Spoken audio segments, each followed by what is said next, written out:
3 अप्रैल 2025 को पूरी संसद को जगाया गया। हमारे अखिलेश भैया को जगाया गया, हमारी डिम्पल भाभी को जगाया गया, हमारे काका अमित शाह जी को जगाया गया। खैर मोदी जी नहीं थे, वो शायद कहीं और गए थे, उनको नहीं जगाया गया। हमारे भैया किरण रिजिजू को जगाया गया जो अल्पसंख्यक के मंत्री हैं। सबको यानी कि 232 विपक्ष के और सत्ता पक्ष के 288 इतने सांसदों को जगाया जाता है लोकसभा और पार्लियामेंट में।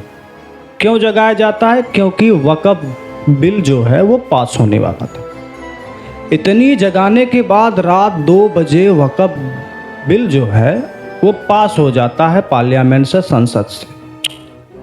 लेकिन पास होने के बाद विपक्ष के नेताओं ने कहा कि भैया इसमें गड़बड़ी है, इसमें मेन है कि इसमें मुस्लिम का ये धर्म है और इसमें हिंदू को लाए जा रहे, सब गलत है। कई चीज़ें विपक्ष यहाँ पर कहता रहा, लेकिन नहीं, हमारे अमित काका और हमारे किरण रिजिजू भैया एक बात नहीं माने, बिल को पास करवा लिए।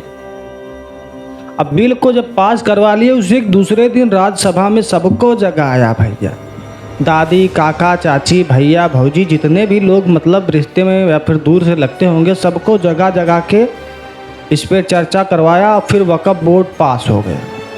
लेकिन सुप्रीम कोर्ट ने क्या कह दिया कि भैया पूरा हमें लगता है कि मोदी सरकार तो पूरी रात का जागने का एकदम व्यर्थ हो गया, समझ लो। आज हम बात करेंगे यूपी के कुछ भाषा के टाइप में, थोड़ा फनी टाइप में। 3 अप्रैल की रात भैया लोकसभा में 12 घंटे धुआंधार बहस हुई। रात 2 बजे वक्फ बिल पास हो गया। 288 लोग बोले हाँ हाँ ये एकदम सही है, 232 लोग बोले नहीं नहीं नहीं ये गलत है, बिल्कुल है, कानून विराध, संविधान विरोध है।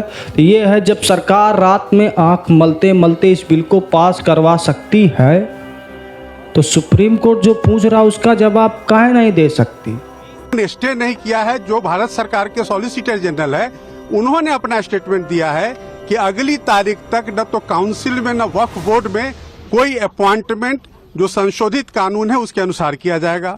दूसरा बात जो माननीय अदालत ने कहा कि जो वक्फ व यूजर है जो रजिस्टर्ड हैं और गैजेटेड हैं उसको गवर्नमेंट डी नोटिफाई नहीं करेगी टिल द नेक्स्ट डेट। माने कि कल 16 तारीख को मामला आया, इन्होंने कहा कि हमको 1 दिन का मौका दीजिए, हम बात बताएंगे।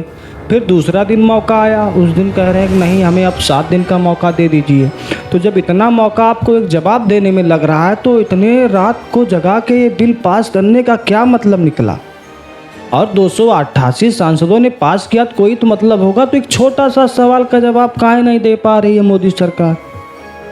कितना मतलब गजब का है। छोटा सवाल है और 56 इंच की छाती है तो जवाब काहे नहीं दे सकती? मगर नहीं, बात हम पूरी करेंगे। अब सुनो असली मामला क्या है। सुप्रीम कोर्ट में चीफ जस्टिस संजीव खन्ना ने सरकार से ऐसा सवाल पूछा कि सबके कान खड़े हो गए। इस बिल के वक्फ बोर्ड और सेंट्रल वक्फ बोर्ड काउंसिलिंग में गैर मुस्लिम यानी हिंदू भाइयों को डालने का प्लान है।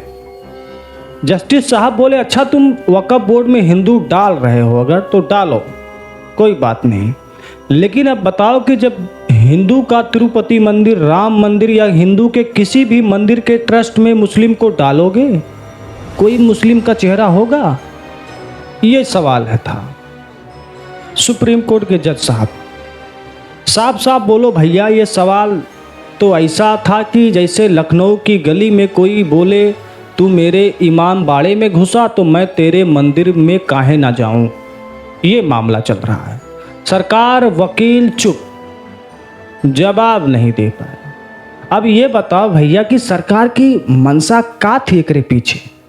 अगर मंशा थी, इतनी अच्छी बात थी, किरण रिजिजू जी ने कहा कि भैया नहीं ये बहुत अच्छा बात है, मतलब बहुत अच्छी चीज़ें हैं इसमें, लेकिन एक छोटा सा सवाल का जवाब, मंशा क्या थी आखिर? अब सवाल है क्या भैया कि सरकार फंस गई है कि रात में बिल तो पास करवा लिए हम, लेकिन कोर्ट में जवाब मांग रहा है, कैसे देंगे जवाब? कोर्ट का ये सवाल मंदिर में मुस्लिम डालोगे इसका जवाब नहीं दे पाए। विपक्ष चिल्ला रहा है कि बिल मुस्लिम भाइयों का हक छीन रहा है। अगर सरकार को बिल पर इतना भरोसा था तो काहे ना ही इसका जवाब दिए पाते और काहे ना ही इसके चर्चा में टाइम लगा। 2 बजे रात को काहे के पास किया गया? लखनऊ में तो कहते हैं जो नवाब अपनी बात पे अड़े वो कोर्ट में काहे का डरे।